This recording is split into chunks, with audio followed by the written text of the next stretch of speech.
मैं किसी भी हालत में 20 जुलाई तक जिंदा रहूंगा ताकि मैं आप सबके साथ संसद तक मार्च कर सकूं। और अगर 20 जुलाई को हमारा मार्च सफल नहीं हुआ तो मैं भूत बनकर वापस आऊंगा। ये कोई फिल्मी डायलॉग नहीं बल्कि एक ऐसे इंसान की आवाज है जो पिछले कई दिनों से भूख हड़ताल पर है। जी हाँ, ये शब्द है सोनम वांगचुक के। वही सोनम वांगचुक जिन्होंने लद्दाख में ऐसे ऐसे काम किए जिन्हें आज भी लोग मिसाल के तौर पर याद करते हैं।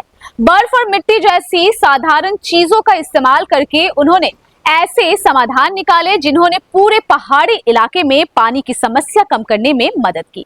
उनका आइस स्तूपा प्रोजेक्ट पूरी दुनिया में चर्चा का विषय बना। आप देख रहे हैं द वायरल माइक और मैं हूं निशा सिंह। क्या सोनम वांगचुक बन रहे हैं दूसरे अन्ना हजारे?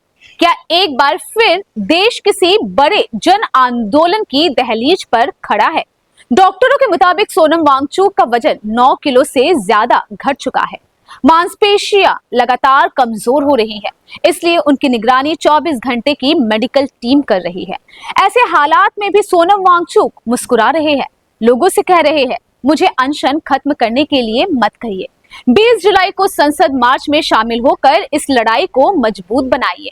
यहीं से लोगों को अन्ना हजारे की याद आने लगी है। साल 2011 दिल्ली का रामलीला मैदान, भ्रष्टाचार के खिलाफ अन्ना हजारे का अनशन। लाखों लोग सड़कों पर उतर आए थे। मैं अन्ना हूं सिर्फ एक नारा नहीं बल्कि पूरे देश का आंदोलन बन गया था। सरकार को लोकपाल कानून की दिशा में कदम बढ़ाने पड़े।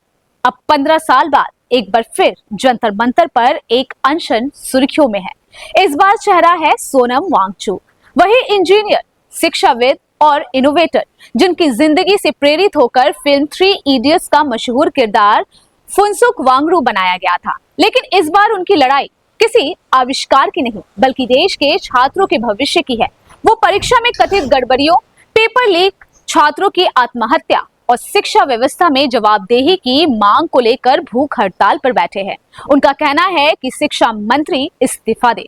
उनकी मांग है कि जिम्मेदार लोगों पर कार्रवाई हो, शिक्षा व्यवस्था में सुधार हो और जिन परिवारों ने अपने बच्चों को खोया है उन्हें न्याय मिले। अगर अन्ना हजारे और सोनम वांगचुक की तुलना करें तो दोनों में कई समानताएं दिखती है।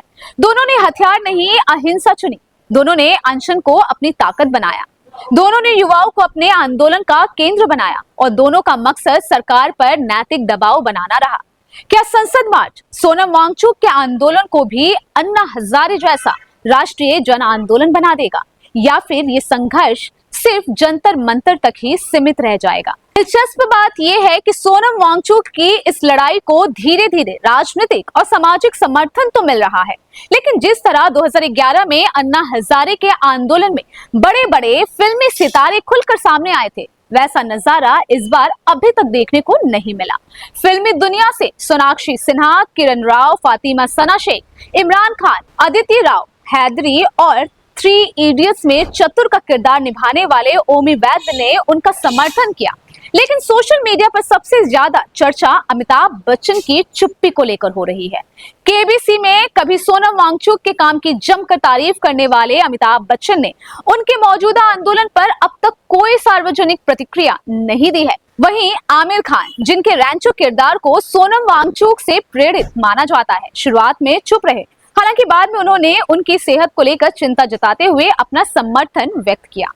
इसी वजह से अब सोशल मीडिया पर सवाल उठ रहे हैं कि क्या देश के इतने बड़े आंदोलन में बॉलीवुड की आवाज उतनी बुलंद क्यों नहीं सुनाई दे रही है? अब देखने वाली बात यह है कि क्या 20 तारीख को संसद मार्च जन आंदोलन में बदलता है। इस खबर से और भी अपडेट्स के लिए जुड़े रहे द वायरल माइक के साथ।